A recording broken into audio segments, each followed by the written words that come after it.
Hola, bienvenidos a Esquina Literaria, soy Yolanda Miranda y les estoy compartiendo la lectura de este libro, Historia del Tarot, de Isabel Nadolny.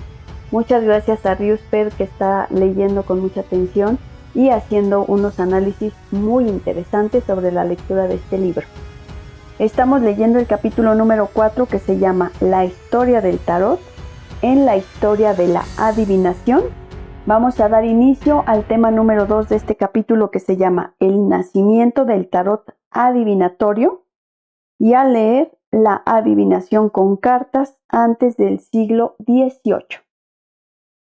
Ya hemos mencionado el Mainzer Kartenlobuk, publicado en Mangucia y fechado en 1505 o 1510, según las fuentes, que sería el primer libro conocido que combina predicciones e imágenes de cartas. Había otras obras similares y la más famosa era un libro de Francesco Marcolini da Forlì, Le Ingenieux Sorti, publicado en Venecia en 1540, primero bajo el título Le Sorti y dedicado al duque de Ferrara, Hércules de Este. A partir de una serie de preguntas, el autor se refiere a unas 200 combinaciones de cartas agrupadas de dos en dos, que se refieren a otras combinaciones de sonidos, compuestas de alegorías de buenas o malas acciones, que forman oráculos. Pero como dijimos antes, para los libros de oráculos, de los que forma parte este tipo de trabajos, la relación entre las cartas y la adivinación es indirecta, y las cartas sirven como ilustraciones o como instrumentos para obtener puntuaciones o combinaciones, y no tienen valor predictivo como tales. De hecho, la cartomancia como arte adivinatorio es una de las disciplinas más recientes, lo cual es normal dada la aparición bastante tardía de las cartas. Sin embargo, las fuentes y los historiadores se contradicen en la aparición de la adivinación por las cartas. Para empezar, hay poca información fiable. Peucer, en su comentario des principales sortes de Divinations, en 1553, no menciona las cartas. Paracelso, quien examinó las diferentes maneras de conocer el futuro, no conocía la cartomancia. Dicho esto, dos ausencias no constituyen forzosamente una prueba. Por otra parte, se dice que hacia 1450 Fernando de la Torre escribió que con los naipes los jugadores podían adivinar la fortuna entre ellos, para saber quién es el que más ama y quién es el más deseado.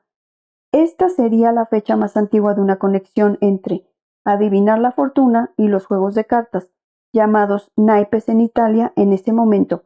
En 1506, Juan Francisco Pico de la Mirandola, en un capítulo contra la adivinación, incluyó imágenes representadas en una baraja de cartas, entre los diferentes tipos de sortilegios. Un monje español, Martín de Azpilicueta, 1491-1586, cita las cartas como una de las prácticas de adivinación, todas ellas condenables. Más tarde, Juan Pérez de Montalbán, 1602-1638, también citará a los naipes como una forma de hacer hechizos que se hace con dados, cartas y muchos otros. Pero estas pocas citas no indican claramente cómo se usaron las cartas, y es difícil encontrar referencias directas a la cartomancia en ellas.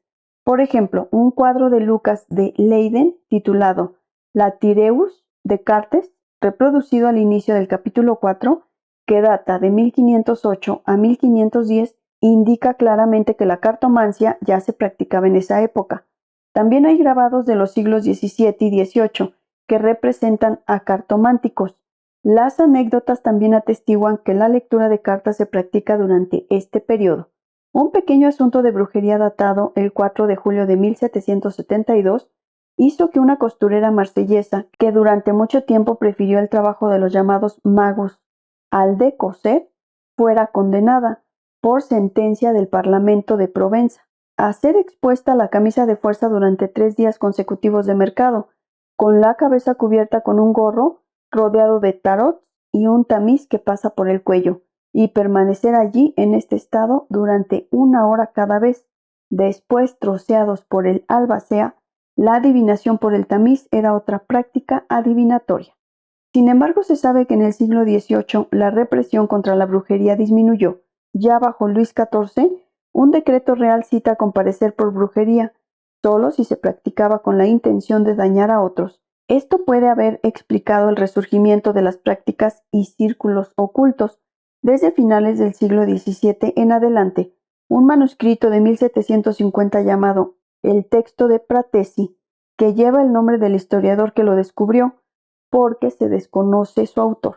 Sería la primera lista conocida de interpretaciones adivinatorias de las cartas del tarot, acompañadas cada una de ellas de significados bastante breves, pero fue en 1770 cuando Jean-Baptiste Alliot publicó en París el primer tratado conocido sobre la cartomancia.